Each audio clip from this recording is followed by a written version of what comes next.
ठीक, देखिए फिजिक्स का तीसरा चैप्टर मानव नेत्र ह्यूमन आई के बारे में अध्ययन करेंगे। ठीक है, तो सबसे पहले हम सब जानेंगे कि ह्यूमन आई का फिगर हम सब कैसे बनाते हैं। ठीक, तो ह्यूमन आई का फिगर बनाने के लिए सीखेंगे कि उसको हम मानचित्र के रूप में कैसे ढालेंगे, उसके बाद उसका क्या उपयोग है, कहाँ पर, तो इसका क्या नाम है। ठीक है, तो ह्यूमन आई का फिगर बनाने के लिए सबसे पहले आपको 4 वृत्त बनाना है जो कि एक समान होना चाहिए। चारों वृत्त एक दूसरे के अंदर होना चाहिए। ठीक, सब वही हम पहला वृत्त बना रहे हैं, ये अब ये पहला वृत्त आपका है। इसी तरीका से त्रिज्या को हल्का हल्का छोटा कर करके, मान लीजिए ये इसका क्या है, केंद्र। ठीक, अब इसके त्रिज्या को हल्का सा कम कर करके 4 वृत्त इसके अंदर बनाना है। तो एक वृत्त तो बन चुका है, 3 वृत्त इसके अंदर आपको और बनाना है, तो टोटल हो जाएगा आपका 4 वृत्त।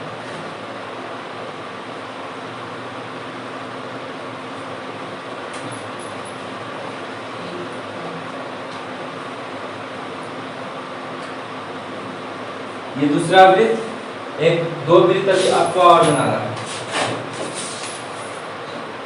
आपको पेंसिल से बनाना है।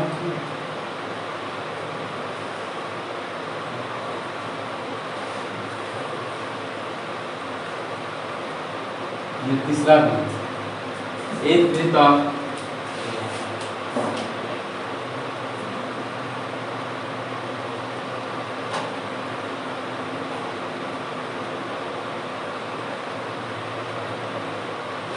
चौथा। ठीक है, 4 वृत्त पहले बना लेना है जिसका केंद्र एक ही हो। सभी वृत्त का केंद्र क्या है, एक है। आप आराम से घर में चाप लीजिए, पहले बड़ा त्रिज्या करिए, हल्का सा उसे फिर छोटा करिए, फिर छोटा करिए, फिर छोटा करके 4 वृत्त आपको बनाना है, वो भी पेंसिल से। पेंसिल से जब 4 वृत्त बन जाए तो मानव नेत्र बनाने के लिए ये सामने से, ध्यान दीजिएगा, सामने से हमको चारों पार्ट को मिटा देना। ऐसा नहीं कि ऊपर से हल्का सा मिटाना या फिर हल्का सा नीचे कर देना। जब भी आपको मिटाना है तो सामने से एकदम मिटाना है, जो मेन फेस होता है। ठीक है, उसको चारों वृत्त को हल्का सा क्या करेंगे, मिटा देंगे। अगर आप पेन से बनाइएगा तो फिर मिटा नहीं पाइएगा, चारों पार्ट को हल्का सा मिटा देंगे। अब ध्यान दीजिएगा, अगर कोई परत है, कोई दोहरी झिल्ली है, तो ये दोनों एक साथ रहता है ना। तो ये पूरा जो है आपका एक झिल्ली है, ये अगला झिल्ली है, ये अगला झिल्ली है। टोटल आपके पास 3 गो आंतरिक झिल्ली है, तो पहला, दूसरा और तीसरा। यहाँ देखें तो 3 भाग है टोटल, ये पहला भाग, ये दूसरा भाग, ये तीसरा भाग है ना। तो जब चारों वृत्त को हल्का सा मिटाएं तो क्या करेंगे, 2 वृत्त को हल्का सा आगे करके इस तरीका से कर्व अवस्था करके बढ़ाएंगे। देखिएगा ये जो है, इसको हम तो हल्का सा इस तरीका से कर्व करेंगे, इस तरीके से। देखिए था वृत्त, लेकिन इसको हल्का सा क्या कर दिए, वक्र किए हैं। इस तरीका से आपको ऐसे करना है। ठीक है, हल्का सा वक्र होना चाहिए, ऐसा नहीं कि हम ज्यादा हम ऐसे कर रहे हैं, ये गलत है। कितना हल्का ऐसे भी बना देता है, एकदम छोटा हल्का हल्का इस तरीका से वक्र करिए और फिर ला करके इसको क्या करिए, इस तरीका से बना दीजिए। आप चाहे तो इसको और भी वक्र कर सकते हैं। देखिए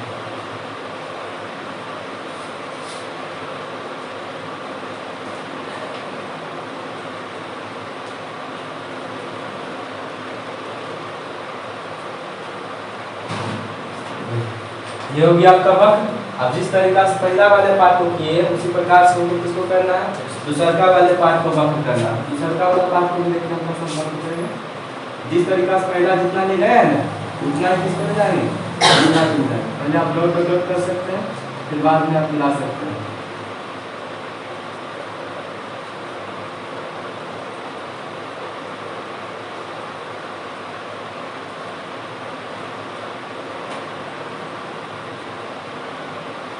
वक्र भाग का नाम कॉर्निया है। प्रकाश की किरण जितना भी आंख में जाती है, इसी कॉर्निया से होकर के प्रवेश करती है। प्रकाश के अंदर जितने भी किरण जाते हैं, मतलब आंख के अंदर जितना भी प्रकाश जाता है, सब इस कॉर्निया वाले भाग से ही जाता है। ठीक है, और ये जो है एक पारदर्शी भाग होता है। पारदर्शी भाग का मतलब है जितना भी प्रकाश का किरण को अंदर जाना रहेगा, ये अंदर भेज देगा। जो उपयोगी रहेगा, जो उपयोगी रहेगा उसको अंदर जाने देगा, जो अनुपयोगी रहेगा, मतलब यूजफुल नहीं रहेगा, उसको ये बाहर में क्या कर देगा, अपवर्तित कर देगा। यानी कि कॉर्निया का ही काम होता है कि प्रकाश की मात्रा को कितना अंदर ले जाए और कितना अपवर्तन करे। अपवर्तन का काम होता है किससे, कॉर्निया से। ठीक है, तो प्रकाश की किरण कहाँ से जाती है, आँख के अंदर में कॉर्निया से। कॉर्निया एक पारदर्शी परत होता है। यहाँ तक तो कोई दिक्कत नहीं है। अब ध्यान दीजिए, ये वाला पूरा एक पार्ट था, अभी आपको मैं बता रहे थे, ये वाला पूरा क्या है, एक पार्ट। इस तरीके से हम इसको छायांकन कर देते हैं। आप इसको जैसे भी छायांकित कर सकते हैं, ठीक है, आपका इच्छा है। ये पूरा हो गया एक पार्ट। अलग करने के लिए हम इसको अलग रंग से छायांकित करते हैं।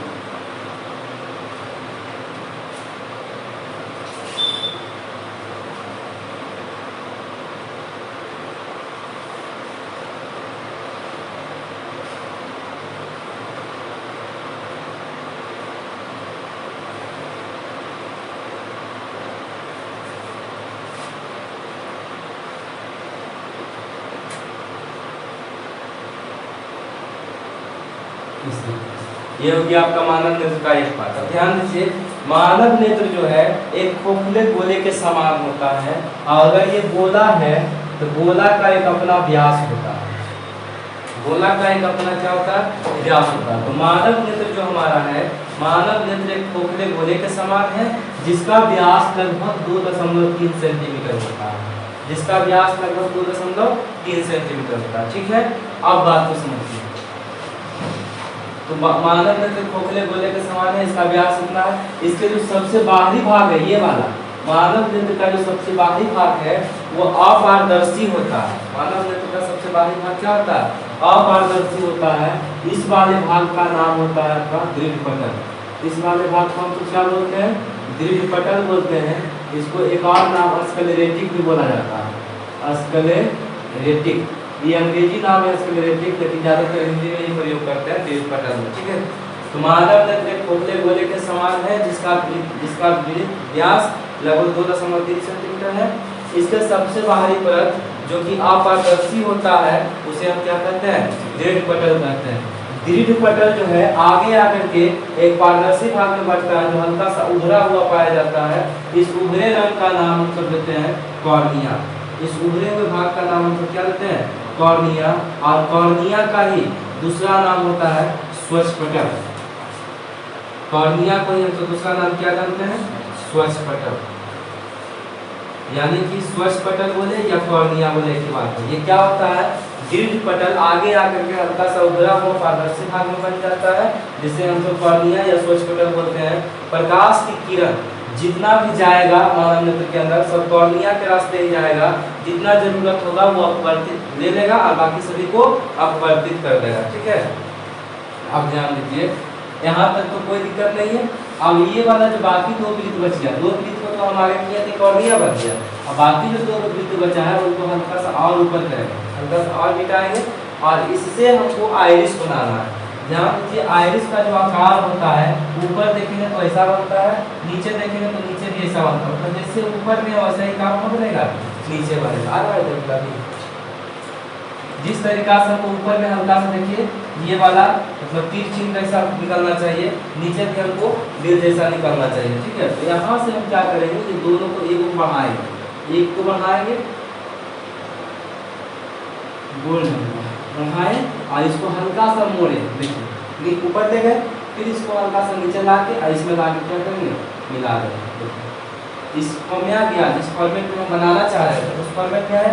अब ऊपर में इस तरीका से हम बनाया, तो नीचे भी हमको ऐसे ही बनाना है। तो इसको ऊपर हल्का से ले जाएंगे, ऊपर हल्का से ले जाके नीचे ला के। ध्यान दीजिएगा, एक इसमें बड़ा होता है, दूसरा इसमें छोटा होता है।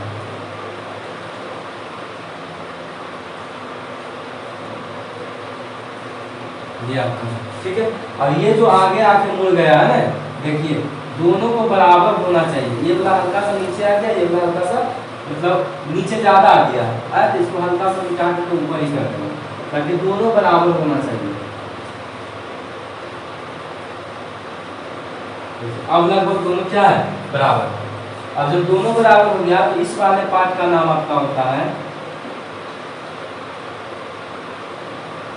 ये वाला जो पार्ट है यहाँ पर बिंदु जो दिए हैं, उस वाले पार्ट को हम लोग बोलते हैं आइरिस। इस वाले पार्ट का नाम क्या हो जाता है, आइरिस हो जाता है। इसको हम सब आइरिस या परितारिका बोलते हैं। आइरिस अंग्रेजी नाम है, परितारिका हिंदी नाम है। आइरिस से खुलता है। ठीक है, अब ध्यान दीजिए, आइरिस का रंग जो है वो बदला हुआ पाया जाता है, जैसे जन्म भूमि, हवा, जलवायु, ये सब के आधार पर जहाँ का हवा जैसा होगा, जहाँ का जलवायु, हर जगह का जलवायु क्या होता है, अलग अलग होता है। किसी का आँख का कलर देखने में नीला, किसी के आँख के कलर का भूरा हो जाता है, किसी का नीला हो जाता है, किसी का व्हाइट रहता है, किसी का ब्लैक रहता है। तो ये जो आइरिस है, जगह के स्थान पर इसका, जगह जगह पर इसका रंग जो है वो बदला हुआ पाया जाता है। ठीक है, मतलब हर जगह इसका कलर क्या होता है, अलग। जिस तरीका से आप अपने देख लीजिए ऐश्वर्या राय का आँख, ऐश्वर्या राय का जो आँख होता है उनका रंग भूरा रंग का है ना, उस तरीका से हम अपने गाँव में भी किसी को देख सकते हैं कि आँख का कलर जो भूरा रंग का होता है, वो किसके वजह से होता है, जलवायु के बदल जाने की वजह से आइरिस का रंग क्या होता है, बदला हुआ पाया जाता है। ठीक, अब आइरिस के बीच में लेंस पाया जाता है, जिसको हम सब उपयोगतल लेंस कहते हैं, और इसी उपयोगतल लेंस को हम सब बोलते हैं मानव नेत्र। ये पूरा मानव नेत्र है। ठीक है, ये पूरे को मानव नेत्र बोलते हैं, लेकिन लेंस है ना, जिसको बोलते हैं नेत्र लेंस।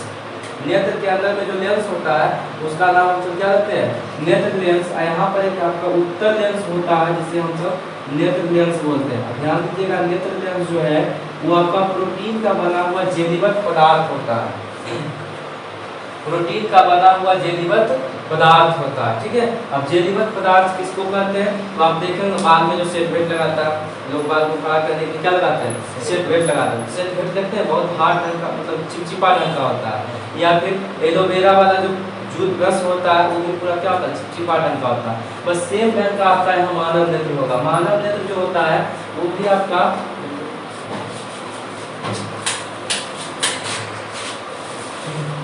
आ गया, अब लाइन ठीक है, पिक्चर में कॉल नहीं आया लेकिन मैंने कर दिया।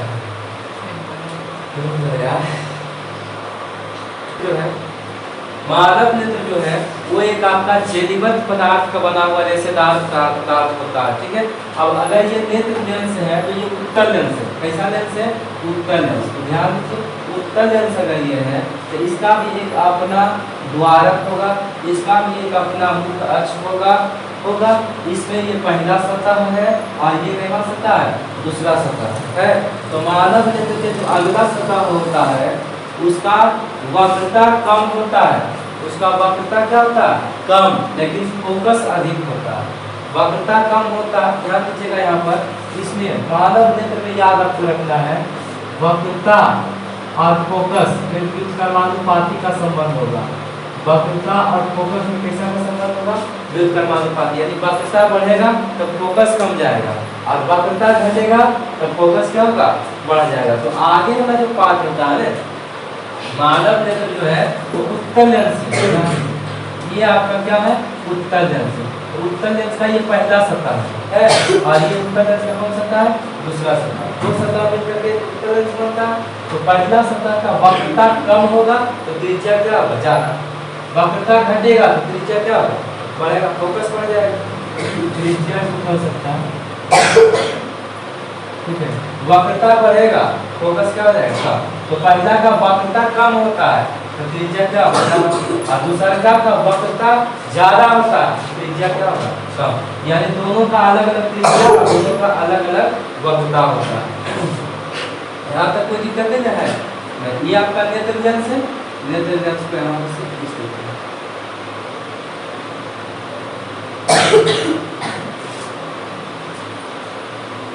इसको हम सब बोलते हैं नेत्र लेंस। नेत्र लेंस को हम सब बोलते हैं उपयोक्ता लेंस। नेत्र लेंस का इसमें क्या बोला जाता है,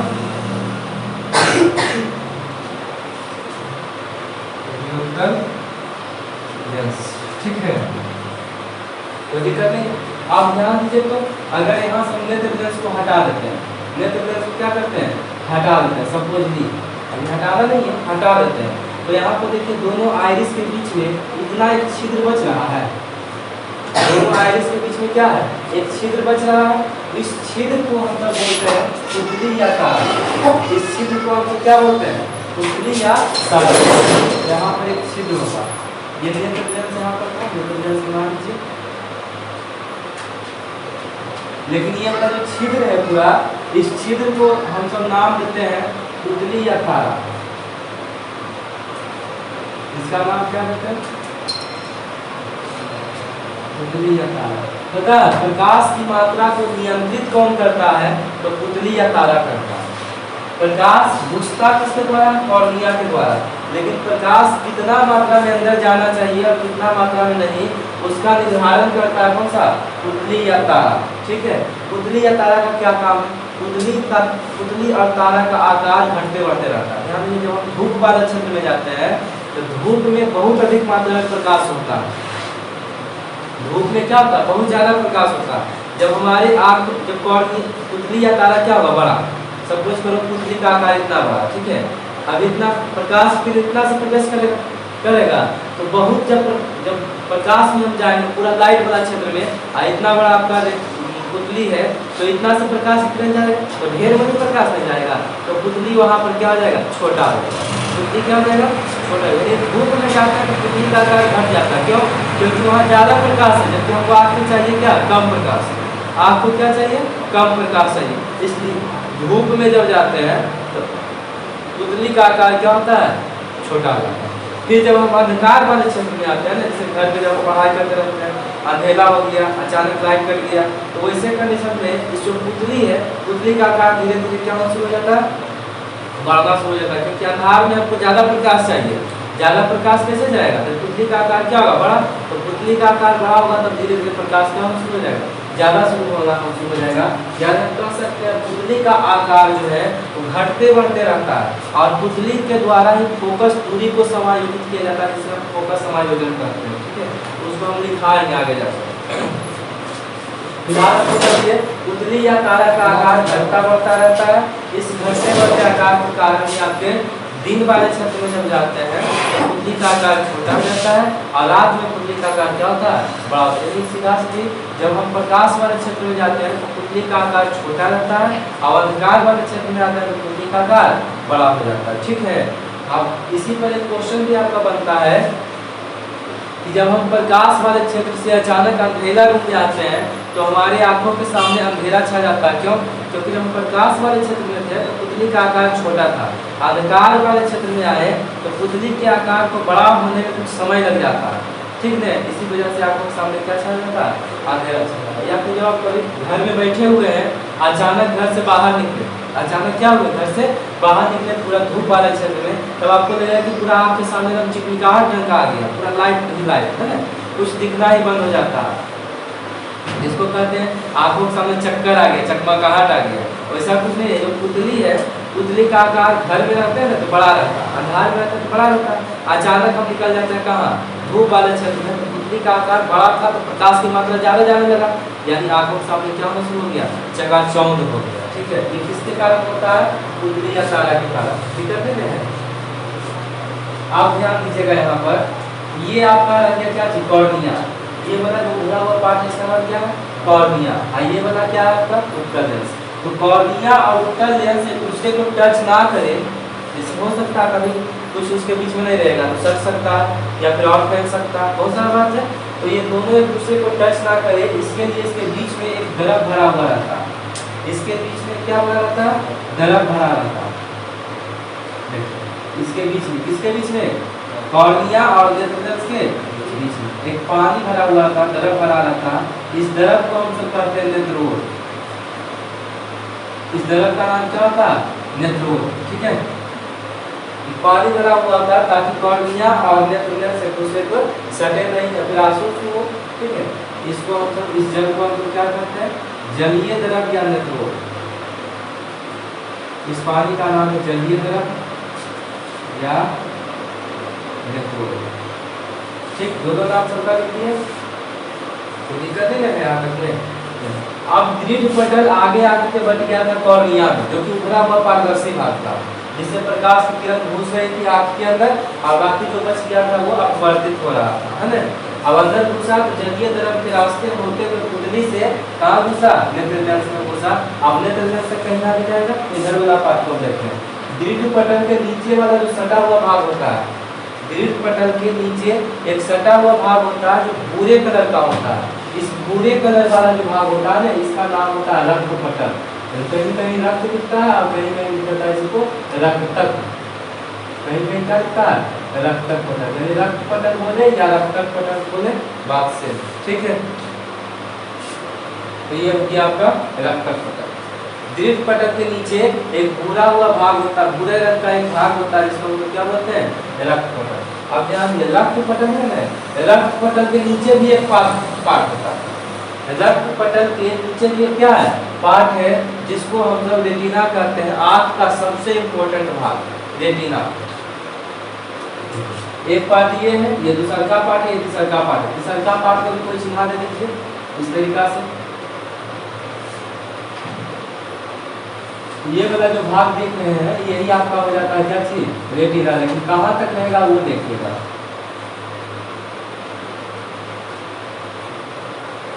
आप ये सब नहीं भी कर सकते, आपका जब पेंसिल रहेगा ना तो आप पेंसिल से इस तरीका से उसको डीप कर सकते हैं, ठीक है। लेकिन हमारे पास पेंसिल तो है नहीं, तो हम इसलिए इसको अलग अलग तरह से कर दे रहे हैं। आप घर में पेंसिल कर लीजिएगा तो एक परत ये है, एक परत ये, इसके बीच वाला को छोड़ दीजिएगा, बीच वाला व्हाइट रह जाएगा, और एगो बाहर वाला और एगो इसके अंदर वाला पार्ट को क्या करिएगा, इस तरीका से ब्लैक कर दीजिएगा पूरा, इस तरीका से ऐसे करके कलर बन दीजिएगा, ठीक है। दोनों एगो इसको और एगो इसको, बीच वाला को सही छोड़ दीजिएगा, तुम्हारा ठीक से क्लियर बनेगा।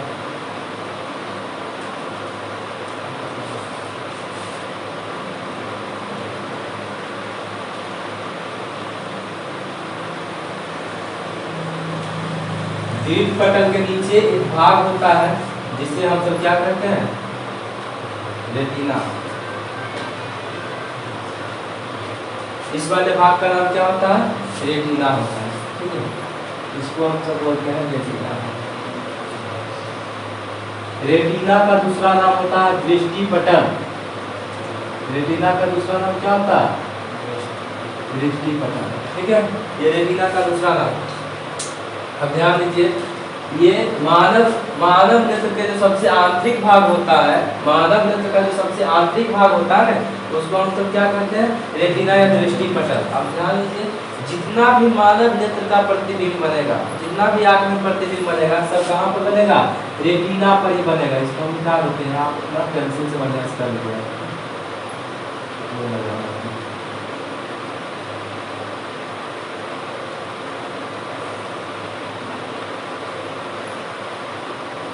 ये आपका रेटिना। अब जितना भी ध्यान इस रेटिना पर क्या होगा, ये आपका कौन सा लेंस है, उत्तल लेंस। उत्तल लेंस में जो प्रतिबिंब बनता है वो वास्तविक और उल्टा बनता है। उत्तल लेंस में जो प्रतिबिंब बनता है कैसे बनेगा, वास्तविक और उल्टा। तो यहाँ पर जो लेंस में प्रतिबिंब बनेगा, यहाँ से प्रतिबिंब कहाँ पर बनेगा आपका, रेटिना पर।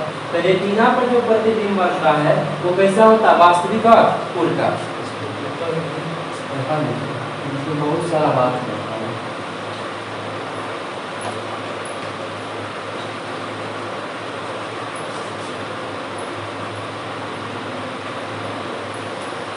इसको हम सब बोलते हैं रेटिना। इसी का नाम है दृष्टि। इसी रेटिना पर वस्तु का प्रतिबिंब जो होता है वास्तविक और उल्टा बनता है। यानी प्रतिबिंब कैसा बनेगा, इस पर वास्तविक और उल्टा। प्रतिबिंब कहाँ पर बनेगा, तो रेटिना पर बनेगा, ठीक है। अगर रेटिना से आगे या पीछे बनता है तो फिर उसको हम दृष्टि दोष कहते हैं। आगे पढ़ाएंगे दृष्टि दोष, तो उसमें फिर पढ़ाएंगे कि प्रतिबिंब कहाँ पर बना, तो रेटिना पर। कैसा बना, तो वास्तविक और उल्टा, वास्तविक और उल्टा। तो दिक्कत है। अब ध्यान दीजिए, इस रेटिना पर जो प्रतिबिंब बनता है वो वास्तविक और उल्टा होता है। लेकिन इसमें इसके अंदर दो प्रकार की कोशिकाएं होती है। रेटिना में कितने प्रकार की कोशिका होता है, दो प्रकार की कोशिका होता है। एक का नाम है छड़ और दूसरा का नाम है शंकु, ठीक है। एक का नाम है छड़ और दूसरा का नाम है शंकु। एक को कहते हैं दंड कोशिका और दूसरा को बोलते हैं शंकु कोशिका। दंड को ही हम लोग छड़ बोलते हैं, ठीक है। दंड को ही क्या बोलते हैं, छड़। यानी कि कोशिका रेटिना के अंदर दो प्रकार की कोशिका पाई जाएगी। एक को हम सब बोलेंगे दंड और एक को बोलेंगे हम सब क्या चीज, शंकु कोशिका।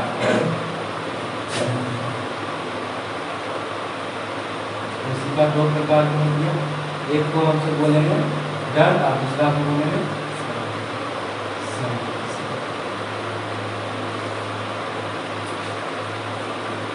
शंकु लिख दीजिए बात है।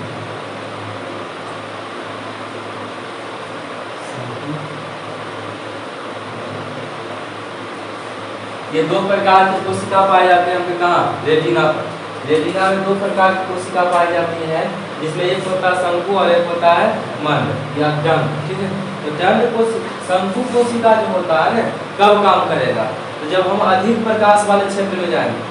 जब हम क्या जाएंगे, प्रकाश वाले क्षेत्र में जाएंगे, तो वहां पर कौन सा काम करेगा, दंड कोशिका। और जब हम अंधकार वाले क्षेत्र में जाते हैं तो कौन सा काम करेगा, दंड कोशिका। यानी कि ये तीव्र प्रकाश के लिए संवेदी है।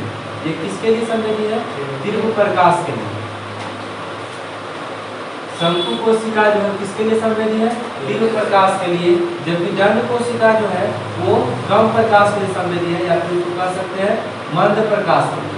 मंद प्रकाश मतलब कम प्रकाश के लिए। तो हम दिन में किसी वस्तु को किस कोशिका के द्वारा देखते हैं, शंकु कोशिका के द्वारा, और रात में किसी वस्तु को किसके द्वारा देखते हैं, दंड कोशिका के द्वारा। ध्यान रखिए, रंगों का पहचान, जैसे हम किसी वस्तु को देखते हैं तो कहते हैं लाल है, हरा है, पीला है, काला है ना, तो रंगों का पहचान किसके द्वारा होता है, तो रंगों का पहचान शंकु कोशिका के द्वारा होता है। रंगों का पहचान किसके द्वारा होता है, शंकु कोशिका के द्वारा होता है, यानी रंगों की पहचान करता है।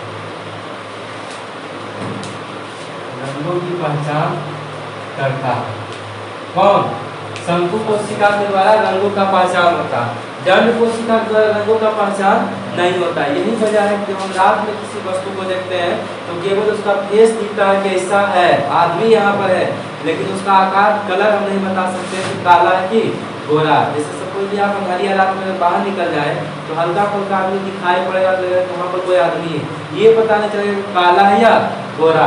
तो जो हम रात में किसी वस्तु को देखते हैं तो दंड कोशिका द्वारा देखते हैं। ये केवल दृष्टि दिखाता है, कलर की पहचान नहीं कर पाता, यदि रंगों की पहचान इसके द्वारा नहीं होता। रंगों की पहचान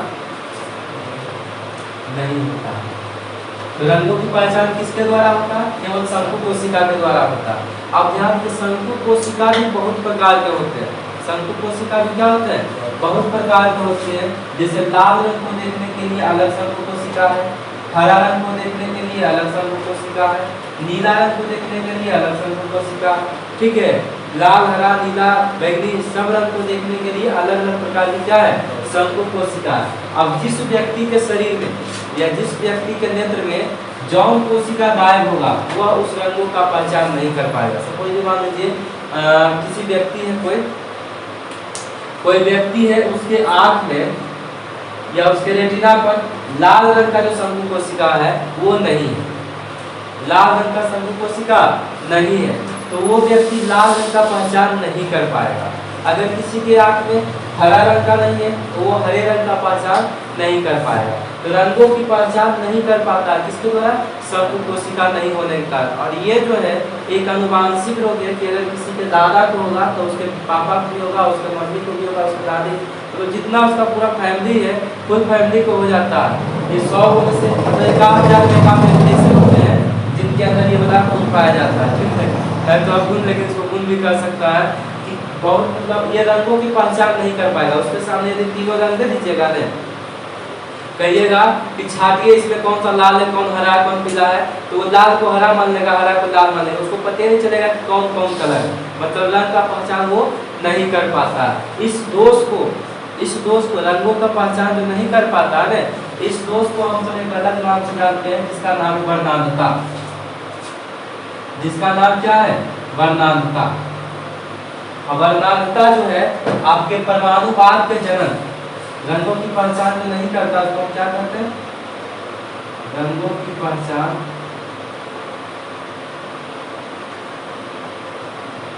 नहीं करने वाला क्या कहलाता है आपका, वर्णांधता। जो रंग का पहचान नहीं कर पाता है, लाल, हरा, नीला रंग को देखने में उसको दिक्कत होता है, उसको हम क्या बोलते हैं, वर्णांधता। और परमाणुवाद, मतलब परमाणुवाद के जनक जो थे, परमाणुवाद के जनक, उनका नाम था जॉन डाल्टन। उनका नाम क्या था, जॉन डाल्टन। ये परमाणुवाद के जनक थे। यही वजह है कि जॉन डाल्टन खुद एक वर्णांध व्यक्ति थे। खुद एक कैसा व्यक्ति थे, वर्णांध व्यक्ति थे जो कि रंगों का पहचान नहीं कर पाते थे। डाल्टन के नाम के आधार पर ही वर्णांधता वाले व्यक्ति को हम सब डाल्टोनिज्म भी कहते हैं। क्या बोलते हैं? डाल्टोनिज्म कहते हैं। यानी कि ध्यान दीजिए, जो रंगों का पहचान नहीं कर पाता है उसको हम सब वर्णांधता बोलते हैं। उस दोस्त को हम क्या बोलते हैं? वर्णांधता। परमाणुवाद के जनक जॉन डाल्टन जो थे वो खुद एक वर्णांध थे जो रंगों का पहचान नहीं कर पाते थे। तो इन्हीं के नाम पर, इन्हीं के सम्मान में जो वर्णांध व्यक्ति था उनको एक अलग नाम से जाना गया। क्या चीज? डाल्टोनिज्म। यानी डाल्टोनिज्म बोले या वर्णांधता बोले एक ही बात है। डाल्टोनिज्म इसलिए क्योंकि जॉन डाल्टन खुद एक वर्णांध व्यक्ति थे, उन्हीं के नाम के सम्मान में इसका नाम क्या रख दिया गया? डाल्टोनिज्म। बात है समझ में? उस रेटिना पर, रेटिना मानव जैसे जैसे सबसे बाहर आंतरिक परत होता है उसको हम लोग रेटिना बोलते हैं। रेटिना पर जो प्रतिबिंब बनता है वो वास्तविक और उल्टा होता है। इसमें दो प्रकार की कोशिका होती है, एक का नाम है शंकु, दूसरा का नाम है दंड। शंकु कोशिका केवल ज्यादा प्रकाश के लिए लागू होता है, कम प्रकाश के लिए लागू नहीं होगा, कम प्रकाश में संवेदी नहीं होता है।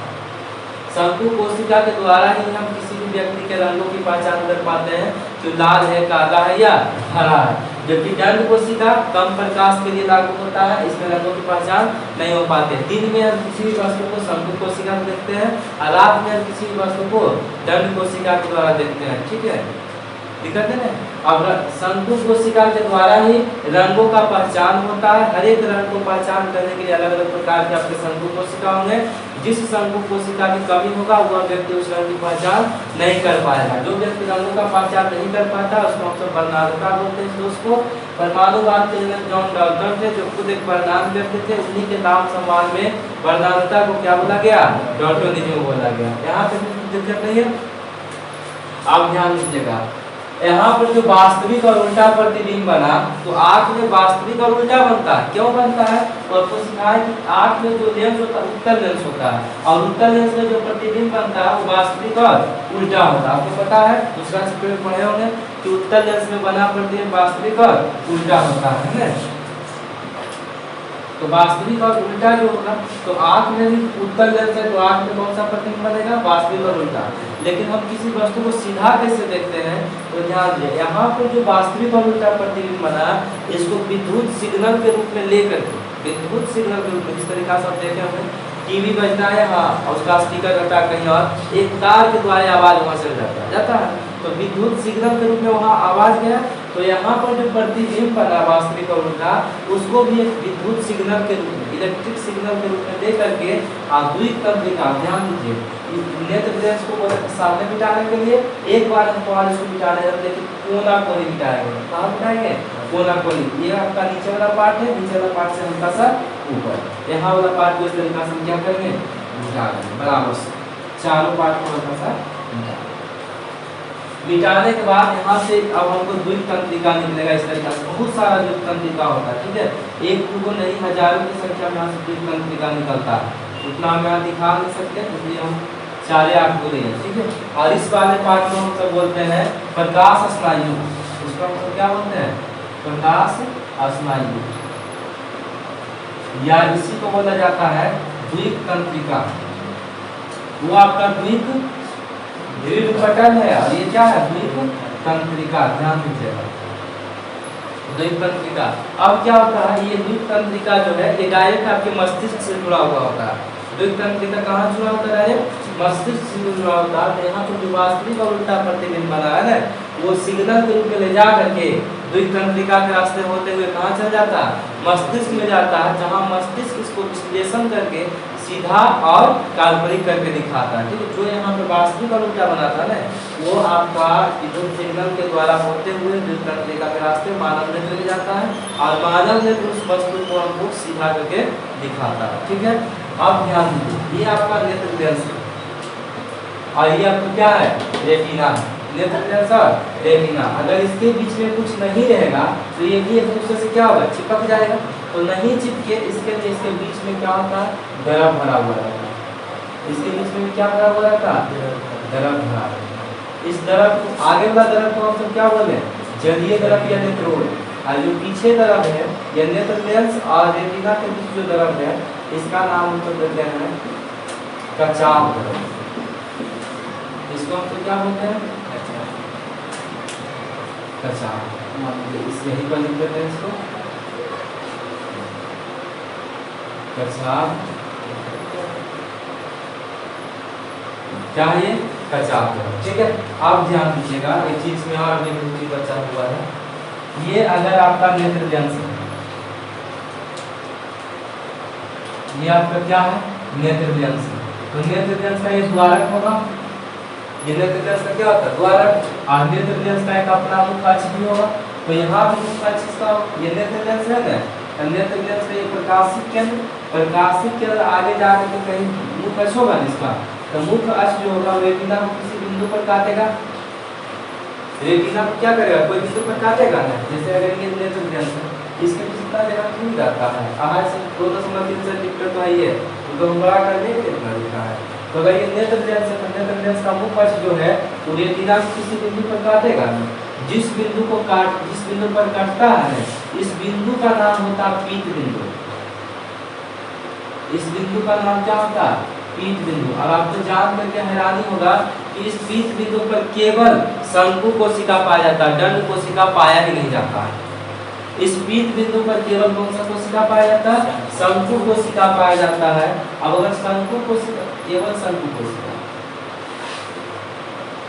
इस पीत बिंदु पर कौन सा कोशिका पाया जाएगा, शंकु कोशिका पाया जाएगा। शंकु कोशिका के अलावा कोई दूसरा कोशिका नहीं पाया जाता। अब शंकु कोशिका पर तीव्र प्रकाश के लिए लागू हो रहा है और यही रंगों की पहचान भी कर रहा है ना, सबसे सुंदर प्रतिबिंब यही बनाता है। तो यहाँ पर केवल शंकु कोशिका है और सबसे रंग भी यही पहचान करता है, तो हम कहेंगे शंकु कोशिका पर जो प्रतिबिंब बनता है सबसे साफ और सुंदर प्रतिबिंब बनता है। जिस तरीका से अगर किसी व्यक्ति को हमको देखना होता, ठीक है, या कोई महल को देखना होता, अगर किसी का स्पष्ट प्रतिबिंब बनाना चाहता है, देखता ऊपर से नीचे इस तरीका से करते हैं, यानी ऊपर से नीचे आते हैं, तो हम उसको कहाँ पर ला के देखना चाहते हैं, पीत बिंदु पर। तो पीत बिंदु पर सबसे साफ और स्पष्ट प्रतिबिंब बनता है। क्यों? क्योंकि यहाँ पर केवल कौन सा कोशिका पाया जाता है, शंकु कोशिका पाया जाता है। तो इसमें लिख सकते हैं एक पॉइंट, सबसे स्पष्ट प्रतिबिंब कहाँ बनता है, इस सबको पॉइंट बाय पॉइंट पे लिखाएंगे, ठीक है। सबसे स्पष्ट प्रतिबिंब कहाँ पर बनेगा, पीत बिंदु पर बनेगा, बना। सबसे स्पष्ट प्रतिबिंब कहाँ पर बना, पीत बिंदु। अब पीत बिंदु से ऊपर जाएंगे तो शंकु कोशिका घटेगा और दंड कोशिका बढ़ेगा। शंकु कोशिका से नीचे, पीत बिंदु से नीचे आएंगे तो शंकु कोशिका घटेगा और दंड कोशिका बढ़ेगा। यानी जैसे जैसे पीत बिंदु से जैसे हम ऊपर नीचे जाते हैं तो शंकु कोशिका घटेगा और दंड कोशिका क्या होगा, बढ़ेगा। दंड कोशिका बढ़ेगा यानी कि प्रतिबिंब क्या होगा, स्पष्ट दिखाई पड़ना बंद हो जाएगा। एक समय ऐसा आता है जहां से द्वितंत्रिका रेटिना को छेद करके क्या होता है, बाहर निकलता है। ये द्वितंत्रिका है ना, द्वितंत्रिका देखिए रेटिना को छेद करके इससे बाहर निकल रहा है। तो यहाँ पर भी एक बिंदु होता है, द्वितंत्रिका रेटिना को जिस बिंदु से छेद करके बाहर निकलता है, इस बिंदु को हम सब बोलते हैं अंत बिंदु। इस बिंदु का नाम हम क्या देते हैं, अंत बिंदु। आप ध्यान दीजिएगा, अंत बिंदु जो होता है इस पर केवल दंड कोशिका होता है, क्योंकि आपको बताया जैसे जैसे नीचे आते हैं दंड बढ़ता है, शंकु घटता है। तो यहाँ पर आते आते शंकु पूरे खत्म हो जाता है, केवल क्या बचता है, दंड कोशिका। केवल कौन सा बचता है, दंड कोशिका बचता है। यानी यहाँ पर स्पष्ट प्रतिबिंब बनेगा, नहीं बनेगा, नहीं बनेगा। दंड कोशिका पर सबसे खराब प्रतिबिंब बनता है, दंड कोशिका पर सबसे खराब प्रतिबिंब बनता है और सबसे अच्छा कहाँ बनता है, पीत बिंदु पर। आपसे क्वेश्चन देगा मानव नेत्र के अंदर सबसे सुंदर और स्पष्ट प्रतिबिंब किस बिंदु पर बनता है, तो पीत बिंदु। पीत बिंदु कहाँ होता है, तो रेटिना पर होता है। किसको कहते हैं, तो नेत्र लेंस का मुख्य अक्ष जिस बिंदु पर कटता है, नेत्र लेंस का मुख्य रेटिना को जिस बिंदु पर काटता है उसी बिंदु को क्या बोलते हैं, पीत बिंदु कहते हैं, ठीक है। कोई दिक्कत नहीं है, ये कचाप नर्व है।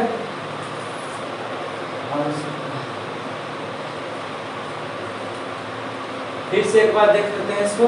मानव नेत्र एक खोखले गोले के समान है, फिगर पूरा कंप्लीट हो गया, ठीक है।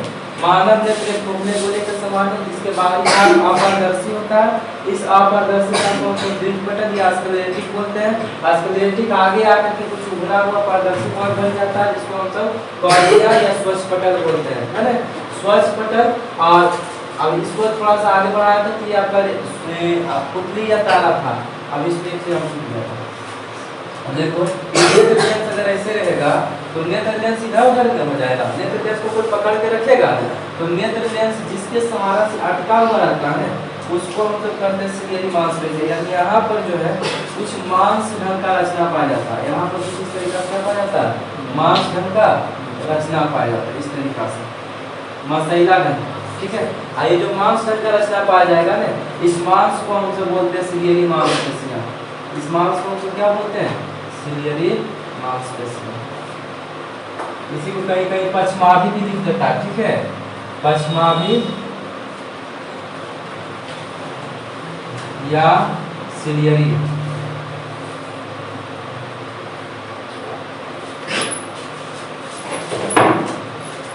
मांसपेशियां, ठीक है। यानी नेत्र लेंस जो है किसके द्वारा अटका हुआ रहता है, पछमाभी या सीलियरी मांसपेशियों के द्वारा अटका हुआ होता है। इस भाग को हम आइरिस कहते हैं। आइरिस के बीच में एक छोटा सा छिद्र होता है, उस छिद्र को पुतली या तारा कहते हैं। पुतली या तारा के बारे में बताया थे, इसका आकार घटते या बढ़ते रहता है। पुतली के बीच में मानव नेत्र होता है, नेत्र लेंस होता है जो जलीय द्रव का बना हुआ होता है, और ये बताए थे कि प्रोटीन का बना हुआ जेलीबद्ध रेशेदार पदार्थ है ना। इसके बाहर का वक्रता कम होता है, त्रिज्या ज्यादा, अंदर का वक्रता ज्यादा होगा, त्रिज्या कम। यहाँ पर संबंध बता दिए थे कि वक्रता त्रिज्या क्या होता है, दुष्कर्मानुपाती का संबंध होता है। अब दृढ़ पटल के नीचे एक भूरे रंग का परत होता है जिसको हम रक्त पटल बोलते हैं। मानव नेत्र के सबसे आंतरिक परत को हम रेटिना बोलते हैं। रेटिना को दृष्टि पटल बोला जाता है। दृष्टि पटल पर किसी भी वस्तु का वास्तविक और उल्टा प्रतिबिंब बनता है, ठीक है, वास्तविक उसे उल्टा, इस पर वास्तविक और उल्टा प्रतिबिंब बनता है। इसमें दो प्रकार की कोशिका पाई जाती है, जिसमें एक होता है शंकु, दूसरा होता है दंड। शंकु कोशिका जो होता है वो तीव्र प्रकाश के लिए संवेदी होता है, जबकि रंगों की पहचान वही करता है। दंड कोशिका केवल कम प्रकाश के लिए लागू होता है अंधेरे में, और ये रंगों की पहचान नहीं कर पाता। वैसे व्यक्ति जो रंगों की पहचान नहीं करते उन्हें वर्णनांत करते हैं, उसको वर्णनांतता करते हैं। परमाणुवाद के जनक जॉन डाल्टन जो कि खुद एक वर्णनांत थे, उन्हीं के नाम सम्मान में इसका नाम क्या रखा गया, डाल्टनिज्म रखा गया। अब मानव नेत्र लेंस का मुख्य अक्ष रेटिना को जिस बिंदु पर काटा उस बिंदु को हम लोग पीत बिंदु बोले। पीत बिंदु पर केवल शंकु कोशिका पाया जाता है, इसलिए इसको सबसे साफ और सुंदर प्रतिबिंब बना। अब इससे ऊपर बढ़ेंगे तो भी शंकु कोशिका घटेगा, और नीचे आएंगे तो भी शंकु कोशिका घटेगा, और दंड कोशिका क्या होगा, बढ़ेगा। तो मानव नेत्र में जहाँ से प्रकाश स्नायु छेद करके बाहर निकलता है वहाँ पर एक बिंदु होता है। इस बिंदु को हम सब अंध बिंदु बोलते हैं, और यहाँ पर सबसे अधिक दंड कोशिका पाया जाता है, यानी यहाँ पर स्पष्ट प्रतिबिंब नहीं बन सकता, ठीक है। मानव नेत्र और रेटिना के बीच एक द्रव भरा हुआ होता है, इस द्रव को हम सब कचाप द्रव बोलते हैं, जबकि कॉर्निया और रेटिना के बीच जो द्रव भरा हुआ रहता है उसको हम सब जलीय द्रव या नेत्रोद कहते हैं। मानव नेत्र में प्रकाश की किरण कॉर्निया के रास्ते होते हुए नेत्र लेंस में प्रवेश करता है, और इसका वास्तविक और उल्टा प्रतिबिंब रेटिना में बनता है।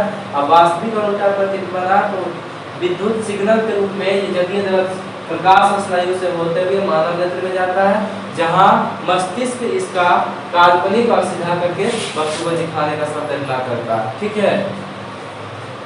फिगर को आपसे बढ़िया से बना दीजिए। उसके बाद इसके बारे में वर्णन करेंगे। जो ऑनलाइन है तो इस किताब को अपने बाकी देख करके छाट करके लिख सकता है, जितना बोले उतना ही तो लिखना है, ठीक है। और बाकी जो ऑफलाइन उसको दिखा देते हैं।